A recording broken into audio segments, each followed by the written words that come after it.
Simula nung naluklok sa pwesto si Pangulong Duterte, mahigit 400 na ang namatay na may kinalaman daw sa illegal na droga. 40% sa kanilang nasawi sa kamay ng mga hindi pa nakikilalang mga salarin. Samantala, pinasusuko na ni Pangulong Duterte ang isang mayor sa Leyte at ang anak nito na sangkot di mano sa drug trafficking matapos masamsam sa mga tauhan nito ang aabot sa 2 milyong pisong halaga ng shabu. May report si Ian Cruz. Pinasusuko ni Pangulong Duterte si Albuera Leyte Mayor Rolando Espinosa Sr. at anak na si Kerwin Espinosa dahil sa pagkakasangkot umano ng mga ito sa drug trafficking. Ito'y matapos makumpiska mula sa kanyang mga tauhan ang aabot sa 2 milyong halaga ng shabu sa isang buy-bust operation. Nasamsam din sa mga ito ang 2 Glock 45 pistol.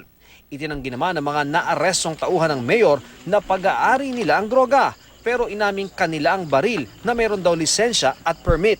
Kung hindi raw susuko si Espinosa at anak nito sa loob ng 24 oras, ay magbibigay ang Pangulo ng shoot-on-sight order sa mga pulis sakaling sila ay manlaman.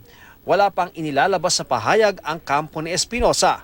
Samantala, sa pagpapatuloy ng pinaigting na kampanya kontra droga, 3 hinihinalang drug pusher naman ang patay sa Maynila matapos manlaban di umano sa mga pulis kagabi. Isang asset ang nagpanggap na buyer at bibili ng droga sa bahay ng isang alias Robbie. Pagkatapos ng transaksyon, dumating ang mga backup na pulis at dito na raw nakatunog ang suspect. Unang pumutok yung yung target natin nung masense niya yung paparating na operatiba natin para mag-responde. Then nagkapalitan na nagkaputukan na. And then yung dalawa, sir, nanlaban din? Yung dalawa nandoon din sa loob.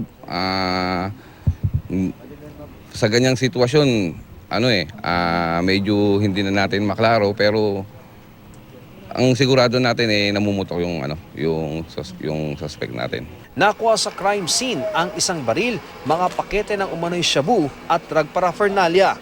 Ayon sa pulisya, ginagamit ding drug den ang bahay na sinalakay. Dead on the spot naman ang isang barangay captain sa San Fernando City, La Union matapos siyang pagbabarili ng mga hindi pa nakikilalang mga suspects sa sarili nitong bahay kagabi. Damay rin sa insidente ang kanyang live-in partner at pamangkin na naisugod pa sa ospital. Base sa investigasyon, may kinalaman daw sa illegal na droga ang insidente dahil sumuko kamakailan ang biktima na kinilalang si Odi Flores sa pulisya. Nagbebenta raw ng droga sa lugar si Flores at kahit sumuko na ay patuloy pa rin daw sa iligal na gawain. Maaring natakot daw ang mga katransaksyon nito na baka isuplong sila ni Flores kaya ipinapatay ito. Mula nang maupo sa pwesto si Pangulong Duterte hanggang kahapon, umakyat na sa 412 ang bilang ng mga nasawi na may kinalaman di umano sa iligal na droga. Pinakamaraming naitala sa Metro Manila sa bilang na 158. Kasunod ang Bulacan na may 47 insidente. Karamihan din sa mga nasawi ay mga lalaki. Base sa datos ng GMA News Research, 247 o 60% ng mga napatay ay mula sa mga ikinasang operasyon ng pulis. Pero nakakabahala ay ang 40% o 165 sa mga ito ay napatay ng mga di pa nakikilalang salarin. 83 sa mga napatay na ito ay yung mga found dead o natagpuan na lang na nakahandusay o kaya'y nakabalot sa gilid ng mga kalsada. Ayon kay PNP Chief Director General Bato de la Rosa, posibleng mga utusan o kakuntsaba raw ng mga drug lord ang mga ito na iniligpit para hindi kumanta sa mga otoridad. They are killing each other. Dahil nga yung iba, dahil nga sa ating pinaigting na anti-drug campaign, yung iba hindi na nakabayad. Yung ibang distributor, hindi na nakakabayad. Kaya ngayon, yung ibang nandoon sa nakakulong sa Bilibid, natawagan lang yung mga hitman nila sa labas na patayin ito si distributor na ito dahil hindi na nag-remit sa atin.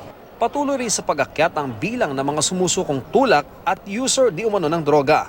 Sa Bulacan, halos 3,000 drug surrenderies mula sa 2 bayan ng sumuko sa pulisya nitong weekend.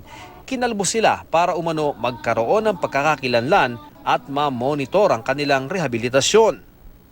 Samantala, ipinakilala kanina sa ika-24 na anibersaryo ng Police Community Relations Group ang bagong mascot ng PNP na si PO1 Bato. Bigay todong humataw sa Trumpets Challenge ang mascot. sinayaw rin niya ang Running Man Challenge.